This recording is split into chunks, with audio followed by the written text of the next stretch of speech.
அனைவருக்கும் வணக்கம். நீங்க பார்த்துட்டு இருக்குது ஸ்ரீ விஷ்ணு ஜோதிடம். நான் உங்க லட்சுமி நாராயணன். நாம இந்த வீடியோல பார்க்க போற தலைப்பு துலாம் ராசிக்கு 2026 குரு பயிற்சி எப்படி இருக்க போகுது. குரு இந்த தடவை கிட்டத்தட்ட ஒரு 12 வருஷம் கழிச்சு கடக ராசியில போய் உச்சமடைய போறாரு. ஒரு மிகச்சிறந்த குரு பயிற்சி எல்லா ராசினருக்குமே. அதன் அடிப்படையில இன்னைக்கு நம்ம துலா ராசிக்கு அவங்களோட வேலை மற்றும் தொழில் எப்படி இருக்கும் இந்த குரு பயிற்சினால. ரெண்டாவது பொதுவான பொருளாதாரம் அப்படிங்கறத ரெண்டாவது செக்ஷன்ல. மூணாவது வந்து குடும்பம்னா இந்த இடத்துல திருமண வாழ்க்கை, குழந்தை பிறப்பு, இந்த மாதிரி எல்லா விஷயங்களும் வந்துடும். அதுல ஹெல்த்தையும் நம்ம ஆட் பண்ணிடலாம். கடைசியா பரிகாரங்கள், இந்த குரு பயிற்சிக்கு துலா ராசிக்காரர்கள் செஞ்சுட்டு வர வேண்டிய ஸ்பெசிபிக்கான பரிகாரங்களையும் இந்த கடைசி செக்ஷன்ல பார்த்துட்டு இந்த வீடியோ முடியுது. கடைசி வரைக்கும் பாத்தீங்கன்னா உங்களுக்கு ஒரு நல்ல புரிதல் கிடைக்கும். அப்படி உங்களுக்கு டைம் இல்லை அப்படின்னா ஒவ்வொரு செக்ஷனுக்கு உண்டான டைம் ஸ்டாம்பை கீழே டிஸ்கிரிப்ஷன்லையும் கொடுத்துருக்கேன், முதல் கமெண்ட்லையும் பின் பண்ணி வச்சிருக்கேன். மறக்காம போய் செக் பண்ணி பாருங்க. டைம் வேஸ்ட் பண்ணாம வீடியோக்கு போயிடலாம். அதுக்கு முன்னால என்கிட்ட உங்களோட ஜாதகத்தை கொடுத்து தனிப்பட்ட முறையில் ஜாதக பலன்கள் தெரிஞ்சுக்கணும்னு நினைச்சீங்கன்னா கீழே என்னோட வாட்ஸ்அப் நம்பர் கொடுத்துருக்கேன், அதுல நீங்க தொடர்பு கொள்ளலாம். வாங்க இன்னைக்கு வீடியோக்கு போலாம்.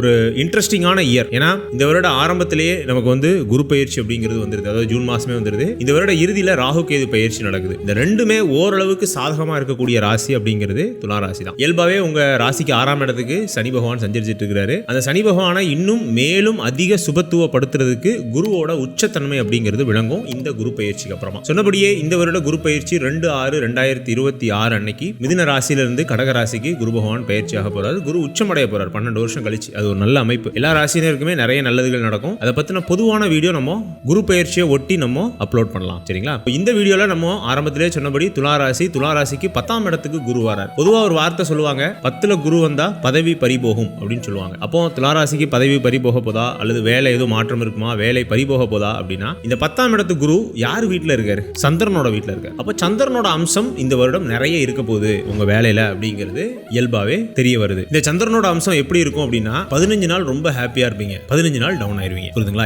இதை மட்டும் நம்ம புரிஞ்சுக்கிட்டா போதும் வேலை அடிப்படையில். அப்படியே நம்ம வந்து முதல் செக்ஷனுக்கு போயிடலாம். 2026 குரு பயிற்சியில துலா ராசிக்காரர்கள் அனுபவிக்கக்கூடிய வேலை மற்றும் தொழில குரு பயிற்சி எப்படி இருக்கும் அப்படிங்கிறத ஃபர்ஸ்ட் பார்த்துருவோம். சனி ஆல்ரெடி 6ஆம் இடத்துல தான் இருக்கிறாரு. சனி பகவானை பொறுத்த வரைக்கும் பெருசா எந்த பிரச்சனையும் இல்லாம இருக்கிறாரு. அந்த சனி பகவானை மேலும் மெருகேற்றும் விதமா இந்த குருவும் உச்சனாகி அந்த சனியை 9ஆம் பார்வையால பார்க்க போறார். இது ஒரு மிகச்சிறந்த அமைப்பு துலா ராசியை பொறுத்த வரைக்கும். அதுவும் வேலை செய்யறவங்களுக்கு மட்டும், தொழில் செய்யறவங்களுக்கு நான் தனியா சொல்றேன், வேலை செய்யறவங்களுக்கு மட்டும் பெருசா எந்த பிரச்சனையும் வராது. இந்த 10ஆம் இடத்துல வரக்கூடிய குருவினால பதவியும் பறிபோகாது, பதவியும் மாறாது. நீங்க வேலை மாறினா கூட ஒரு நல்ல வேலைக்கு போவீங்க. சொன்னபடியே உங்க வேலை சூழல்ல இருக்கக்கூடிய சில தொந்தரவுகளை நம்மளால தவிர்க்க முடியாது. ஏன்னா சந்திரனோட காரகம் வருது இல்லையா? சந்திரனோட காரகம் அப்படின்னாலே நமக்கு ஒவ்வாத சில விஷயங்கள் நடக்கும், அதே மாதிரி நமக்கு பிடிச்ச விஷயங்களும் நடக்கும். ரெண்டையும் அட்ஜஸ்ட் பண்ணி போற மாதிரி நம்ம இருக்கணும். எந்த நிலையில வந்தாலும் அதை பேலன்ஸ் பண்ண நமக்கு தெரியணும். இயல்பாவே துளாராசி பேலன்ஸ் தான் இல்லையா? உங்களோட ராசியோட சிம்பலே தராசு தான். எல்லா சூழல்லையுமே ஒரு பேலன்ஸ் வச்சுக்கிறது தான் உங்களோட பெரிய ஒரு பலமே. அது இந்த நேரத்தில் தேவைப்படுங்கிறத மட்டும் மைண்ட்ல வச்சுக்கோங்க. மற்றபடி நல்ல வருமானம் கிடைக்கும். வருமானம் வரக்கூடிய வேலைக்கு நீங்க போவீங்க. வேலை இல்லாத துளாராசிக்காரர்களுக்கு 10ஆம் இடத்து குரு உச்சமான உடனேயே வேலை கிடைக்கும். ஜூலை, ஆகஸ்ட், செப்டம்பர் இந்த காலகட்டத்தில். அதே மாதிரி வெளிநாடு, ரொம்ப நிறைய பேருக்கு வெளிநாடு வாய்ப்புகள் வருங்க. உங்க ஜாதகத்தில் இப்ப சரராசிகள்ல அமர்ந்து தசைகள் நடக்குதுன்னு வைங்களேன். உங்க ஜாதகத்தை தான் நீங்க பார்க்கணும். அது இந்த பொது பலன்கள் நம்மளால தெரிஞ்சுக்க முடியாது. உங்க ஜாதகத்துல உங்களுக்கு வெளிநாட்டு யோகம் இருந்து அந்த கிரகத்தோட தசையோ அல்லது சரராசிகள்ல இருக்கக்கூடிய ஒரு கிரகத்தோட தசையோ நடக்கும்போது உங்களோட முயற்சியினால வெளிநாடு போகக்கூடிய வாய்ப்புகள் இந்த வருட ஜூனுக்கு அப்புறம் மிக அதிகமா இருக்கு. ஸோ அதையும் நீங்க யூஸ் பண்ணிக்கலாம். இதெல்லாம் வேலை சார்ந்த விஷயங்கள். வேலைக்கு எந்த பிரச்சனையும் இல்லைன்னு சொல்லிட்டீங்க. அப்போ தொழில எதுவும் பிரச்சனை இருக்கா? ஆமா, தொழில பிரச்சனை இருக்கு. ஏன்னா இங்க தான் 10ஆம் இடத்து குரு 6ஆம் இடத்தோட பலன்களை செய்வார். இந்த 6ஆம் இடம்ங்கிறது என்ன? நோய், கடன், எதிரி. இந்த நோய், கடன், எதிரியில தொழில் அமைப்புகள்ல 2 விஷயம் நமக்கு பங்கு பெறும். ஒன்னு வந்து கடன் அதிகமாகும். தொழில் பண்றவங்களுக்கு கடன் அதிகமாகும், அல்லது கடன் வாங்க வேண்டிய சூழல்கள் ஏற்படும், அல்லது இதுவரைக்கும் வாங்கின கடன்கள் நம்மளுக்கு இருக்க ஆரம்பிக்கும். அப்ப இப்பவே பொருளாதாரத்தை கொஞ்சம் இழுத்து பிடிச்சிடணும். தேவையில்லாத செலவுகளை கட்டுப்படுத்த ஆரம்பிச்சிடணும். ஒரு ப்ராப்பரான மணி மேனேஜ்மெண்ட்குள்ள நம்ம வந்துடணும். இது ஒரு முதல் விஷயம். ரெண்டாவது வந்து பாத்தீங்கன்னா எதிரி. அந்த நோய், கடன், எதிரிகள்ல இந்த 2 பிரச்சனை மட்டும் தான் தொழில் செய்யறவங்களுக்கு வரும்னு சொல்லியிருந்தேன். அதுல ரெண்டாவது வந்து எதிரி பிரச்சனைகள். காம்படிட்டர்ஸ் நிறைய வருவாங்க, நிறைய இன்டர்னல் இஷ்யூஸ் இருக்கும். நம்ம கூடயே இருக்கிறவங்க நமக்கு சின்ன சின்ன துரோகங்கள்லாம் பண்ணுவாங்க. இதெல்லாம் துளாராசி தொழில் பண்றவங்களுக்கு. அப்போ அப்போ தொழில எதுவும் நேரடியான பாதிப்புகள் எதுவும் வருமானா இல்ல. ஏன்னா 10ஆம் இடத்துக்கு குரு வரும்போது நிதானமா நம்ம தாமதமா சில விஷயங்களை ஏத்துக்கிட்டோம் அப்படின்னா நம்மளோட தொழிலுக்கு எந்த பிரச்சனையும் கிடையாது. அக்ரெசிவா எந்த மூவும் பண்ணக்கூடாது. இது மட்டும் மைண்ட்ல வச்சுக்கணும். மெதுவா பண்ணிக்கலாம், கொஞ்சம் யோசிச்சு பண்ணிக்கலாம், இந்த மாதிரியான ஒரு மைண்ட் செட்டுக்குள்ள நீங்க வந்துட்டீங்க. அதுக்காக நான் தாமதப்படுத்த சொல்லல. அது வந்து தாமதப்படுத்துறதுனால நமக்கு சில வாய்ப்புகள் பறி போகலாம். அந்த நேரத்தில் நம்ம அதை யூஸ் பண்ணிக்கணும். ஆனா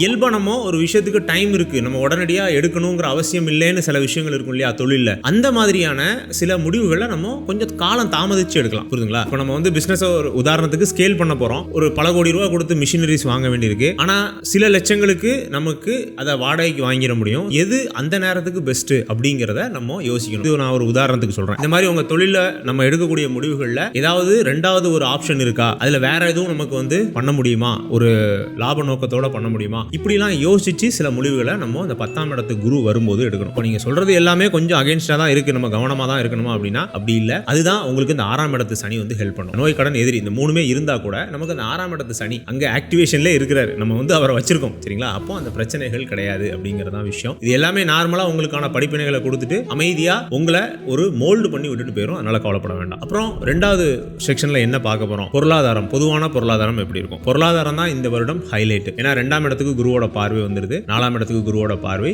6ஆம் இடத்துக்கும் குருவோட பார்வை. 2, 4, 6 பணபர ஸ்தானங்கள். ஆப்வியஸா பணம் நிறைய வழியில இருந்து வரும். அதே சமயத்துல விரயங்களும் உண்டு. நிறைய சுப விரயங்கள் பண்ணுவீங்க. சுப விரயம்னா கார் வாங்குறது, பங்களா வாங்குறது, சொகுசு பொருட்கள் வாங்குறது கிடையாது. நிறைய நன்மைகள் செய்வீங்க, நிறைய பேருக்கு ஹெல்ப் பண்ணுவீங்க, நிறைய கோயில்களுக்கு போவீங்க, நிறைய ஆன்மீக பயணங்கள் இருக்கும், நிறைய சுற்றுலாக்கள் போவீங்க. இந்த மாதிரிலாம் நமக்கு அந்த விரயங்கள் வரும். ஆப்வியஸா அதை ஏத்துக்கோங்க, தப்பு கிடையாது சரிங்களா. மற்றபடி நீண்ட நாள் வர வேண்டிய பணங்கள் வரும். கடன் வாங்காதீங்க, கொடுக்காதீங்க நம்ம சொல்ல முடியாது. ஆனா சில நிலைகள்ல நம்ம கட்டுப்படுத்திக்கலாம். ஏன்னா 6ஆம் அதிபதி உச்சம் அடையும் போது கடன் அதிகரிக்க தான் செய்யும், அதை நம்மளால மறுக்கவே முடியாது. ஆனா அந்த கடன் தேவைதானா? சிலருக்கு வந்து வளர்ச்சிக்கான கடன் வாங்க வேண்டியிருக்கும். இப்போ உதாரணத்துக்கு 10 லட்ச ரூபா நம்ம வாங்க வேண்டியிருக்கும். அந்த 10 லட்ச ரூபா போட்டா 20 லட்ச ரூபா வரக்கூடிய ஒரு வாய்ப்பு இருக்கும் ஒரு தொழில. இப்போ நம்ம வாங்கி தான் ஆகணும். அதுக்காக 10 லட்ச ரூபா கொடுத்து நம்ம வந்து ஏதோ ஒரு தேவையில்லாத ஒரு பொருளை வாங்க போறோம், அந்த பொருளுக்கு ஒரு இஎம்ஐ போட போறோம், ஆல்ரெடி எனக்கு இஎம்ஐ இருக்கு, இந்த மாதிரியான ட்ரபிள்ல இருக்கிறவங்க கண்டிப்பா கடன்ல போய் விழாதீங்க. பொதுவாக 6ஆம் அதிபதி உச்சம் அடையும் போது கடனே வாங்கக்கூடாது, கடனும் கொடுக்கக்கூடாது, கொடுத்த கடனும் வராது அப்படிங்கிறதா பொதுவான விதி. இதை நம்மளால மாற்ற முடியாது. அதே மாதிரி சொன்னபடியே அந்த சந்திரனோட அம்சம் இருக்கிறதுனால ஸ்பெண்டிங்லையும் ரொம்ப கவனமா இருக்கணும். நம்ம செலவு செய்யக்கூடிய பணம் சரியான ஒரு நோக்கத்துக்கு தான் செய்யறோமா, அல்லது இந்த செலவை நம்மளால கட்டுப்படுத்த முடியுமா? ஸோ இந்த மாதிரியான ஒரு மனம் சார்ந்த ஒரு முடிவு எடுக்கக்கூடிய ஒரு கட்டத்துக்குள்ள நீங்க வருவீங்க. அதையும் மைண்ட்ல வச்சுக்கோங்க. நம்ம ஃபீல் பண்ணி அதை ஸ்பெண்ட் பண்ணணுமே ஒழிய தேவையில்லாம ஒரு இம்பல்சிவ் பையா அதை வந்து பண்ணக்கூடாதுங்கிறதையும் மைண்ட்ல வச்சுக்கோங்க. அடுத்தது 3வது செக்ஷன்ல நம்ம குடும்பம், குழந்தைகள், குடும்ப வாழ்க்கை, திருமணம் இதெல்லாம் பார்த்துருவோம். ஹெல்த்தையும் இதிலே பார்த்துருவோம். ஃபர்ஸ்ட் திருமணம் நடக்குமா? 10ஆம் இடத்துக்கு குரு வராரு, திருமணம் 2ஆம் இடத்தை பார்க்கறதுனால நடக்குமா? வாய்ப்புகள் இருக்கு, ஆனா நிறைய கஷ்டப்பட வேண்டியிருக்கும். குரு உச்சம் நிறைய பேருக்கு குழந்தைகள் பிறக்கும், குழந்தை கரு உருவாகிறதுக்கான வாய்ப்புகள் இருக்கு. குழந்தைகளுக்கு எதுவும் பிரச்சனைகள் இருந்துச்சுன்னா அதெல்லாம் சரியாக ஆரம்பிக்கும். 2ஆம் இடத்துக்கு குருவோட பார்வை இருக்கிறதுனால குடும்பத்தில் ஏற்பட்ட மன அழுத்தம், தேவையில்லாத பிரச்சனைகள், சுத்தி இருக்கிறவங்க நம்மளை வந்து எல்லா வகையிலுமே யூஸ் பண்ணிக்கிட்டும் நம்மளை தேவையில்லாம ஒரு நோண்டிக்கிட்டும் இருக்காங்க இல்லையா, இந்த பிரச்சனைகள் எல்லாமே ஓரளவுக்கு சரியாக ஆரம்பிக்கும். குடும்பத்துக்குள்ள நீங்க அதாவது வீட்டுக்குள்ள போகும்போது கொஞ்சம் அமைதியா ஃபீல் பண்ண ஆரம்பிப்பீங்க இதுக்கப்புறம். ஆனா திருமணத்துக்கு நிறைய எஃபோர்ட் எடுக்க வேண்டியிருக்கும். நமக்கு 7ஆம் இடம் தான் திருமணம். 3, 7, 11ல குரு வரும்போது தான் திருமணத்துக்கான சாதக அம்சம் வரும். 2ஆம் இடத்தை மட்டும் குரு பார்த்தா அது போதாது. ஆனா திருமணமான தம்பதிகள் அவங்க வந்து 2ஆம் இடத்தை குறிப்பாங்க. அப்போ அந்த 2ஆம் இடத்துக்கு குரு பார்வை இருக்கிறதுனால திருமணமான தம்பதிகளுக்கு எதுவும் பிரச்சனைகள் இருந்துச்சுன்னா நீங்க இந்த நேரம் உட்காந்து பஞ்சாயத்து பேசுறதுக்கு சரியான நேரம். அதே மாதிரி அது சுமூகமாகவும் முடியும். இல்ல இது வந்து திருமண பிரிவினைகளுக்காக வெயிட் பண்ணிட்டு இருக்கீங்க, அதாவது டிவோர்ஸ் கேஸ் போட்டு அந்த டிவோர்ஸ் முடியல, இந்த மாதிரியான ஒரு சூழல்கள்லாம் நிறைய பேருக்கு இருக்கும். இவங்களுக்குலாம் அந்த 6ஆம் இடத்துக்கு குருவோட பார்வை இருக்கிறதுனால கண்டிப்பா உங்க வழக்குகள்ல வெற்றி கிடைக்கும், குடும்பம் சார்ந்த வழக்குகள்ல. இதுல நம்ம ஹெல்த்தையும் நம்ம பார்க்கணும். ஹெல்த்ல கொஞ்சம் கூடுதல் கவனம் செலுத்தணும் துளாராசிக்காரர்கள். இவ்வளவு நேரம் நம்ம நல்லதுகள்லாம் சொல்லிட்டு வந்துட்டோம் இல்லையா. இந்த துளாராசி அண்ட் துலா லக்னத்துக்கு குரு உச்சமாக கூடாதுன்னே நம்ம விதிகள்ல போடப்பட்டிருக்கு. ஜோதிடத்திலேயே அதுதான், அதாவது அவயோகி உச்சம் அடையக்கூடாது. காரணம் என்னன்னா அவயோகி உச்சம் அடைஞ்சோம்னா அவயோகத்தை கொடுப்பார், அதுதான் விதி. அதன் அடிப்படையில் இப்போ நம்ம கோச்சார பலன்கள் அப்படிங்கிறதுனால அதில் பார்வை மிக முக்கிய பங்கு வகிக்குது. அதன் அடிப்படையில் தான் இவ்வளோ நேரம் நம்ம பொருளாதாரம், இந்த கடன்கள், வேலை, இந்த மாதிரி விஷயங்கள்லாம் ஓரளவுக்கு நல்லா இருக்குது அப்படின்னு சொல்லியிருந்தோம். ஆனால் இந்த நோய்ங்கிறது உயிர் காரகம். உயிர் காரகத்தை காரகத்துவ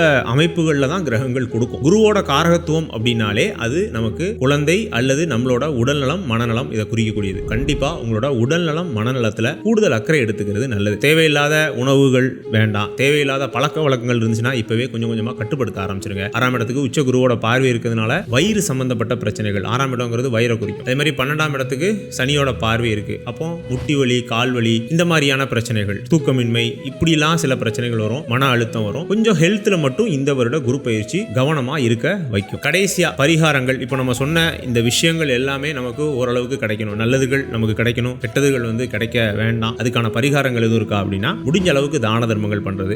ஸோ நம்ம எப்போதுமே பரிகாரங்கள்னு தனியா ஒரு செக்ஷன் வச்சா கூட நான் தான தர்மத்தை தவிர வேற எந்த பரிகாரமும் சொல்ல மாட்டேன்னு உங்களுக்கே தெரியும். இருந்தாலும் நிறைய பேரோட விருப்பத்தின் அடிப்படையில் பரிகாரங்கள்னு ஒரு செக்ஷன் வைக்கிறோம். ஏன்னா உலகத்துல நம்ம பிறக்கும் போதே நம்மளோட கர்மாங்கிறது டிசைட் ஆயிருது. அதனால பரிகாரத்தின் மூலமா எதையுமே மாற்ற முடியாதுங்கிற ஒரு அசாத்திய நம்பிக்கை எனக்கு உண்டு, உங்களுக்கும் இருக்கணும்னு நானும் நம்புறேன். ஏன்னா அதுதானே உண்மை.